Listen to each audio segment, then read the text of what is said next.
Muy buenos días, tardes o noches. El día de hoy voy a hablarle acerca de algunos aspectos del porfiriato, empezando primero con el tema social. El propósito principal de Porfirio Díaz fue hacer que México tuviera una similitud o una igualdad a los países europeos, en todos los sentidos posibles. Y eso lo logró en la clase alta, la cual se decía que había una similitud muy grande, tanto en su forma de vivir como en sus vestuarios y en otros muchos sentidos.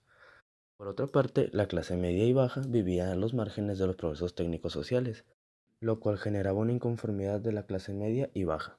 Para solucionar esto, Porfirio Díaz hizo un congreso en 1889 y 1890, el cual era un congreso nacional de la educación. También buscó su control y fomentó las agrupaciones como el Congreso Obrero, entre muchas otras. Pero por otra parte, Porfirio Díaz cobraba impuestos muy altos, lo cual mantenía la inconformidad de la sociedad en México. Hablando en temas tecnológicos, Porfirio Díaz hizo que la industria petrolera se volviera una parte importante hacia el final de la época, la cual había mantenido en manos de compañías extranjeras.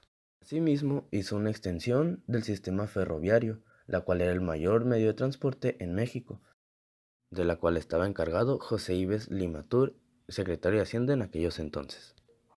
Esto favoreció a México en gran medida, ya que así pudo generar empleos y lograr una mejor transportación en México, tanto de personas como de materiales. También se enfocó en mejorar la electricidad, ya que había muy poca electricidad y la que había no está disponible para toda la sociedad. Gracias a esto hubo un aumento en las empresas, ya que se pudieron crear empresas e industrias en México, lo cual favoreció mucho a las inversiones extranjeras. Hablando en temas políticos, la estrategia de Porfirio Díaz fue en pactar con grupos conservadores y con el clero para mantenerse en el poder por muchos años, llegando así a permanecer en el poder durante 31 años. Porfirio Díaz se empeñó en permanecer en el poder durante mucho tiempo, el mayor posible, y para lograr esto logró el crecimiento de la economía en México. A su vez, se alió con los más poderosos de la época. Obtuvo prestigio gracias al progreso de la economía y también a que respetó los cacicazgos de los pueblos, para así evitar rebeliones. Porfirio Díaz se acercó al Congreso y así llevó una política conciliadora. Eso quiere decir que todo lo que pasaba en México quedaba subordinado al presidente, o sea, a Porfirio Díaz. También pacificó al pueblo y no tuvo piedad al disolver revoluciones. Para lograr eso, mantuvo un apoyo de los rurales, siendo exactos de los pueblos yaquis en Sonora y de los mayas en Yucatán. Ellos se encargaban de aplastar violentamente todo rasgo de rebelión que apareciera en el país. La más importante de las revoluciones fue la de Tomochic en noviembre de 1891, ya que los campesinos vivían en pésimos estados y en miseria, lo cual hacía enojar mucho al pueblo, y no estaban conformes con que Porfirio Díaz siguiera en el poder. Ahora hablaremos de temas económicos.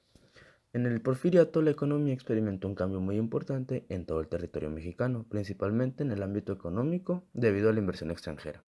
Eso quiere decir que una cierta parte de la economía en México venía del extranjero. Así la economía mexicana entró en la fase capitalista de la época. Durante todo el Porfiriato, la agricultura desempeñó un papel central en la economía.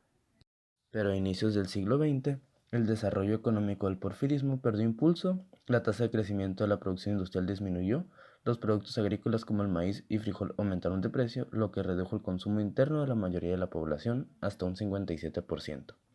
Naturalmente, el mayor peso de la crisis lo resistieron los trabajadores, es decir, la clase media y baja.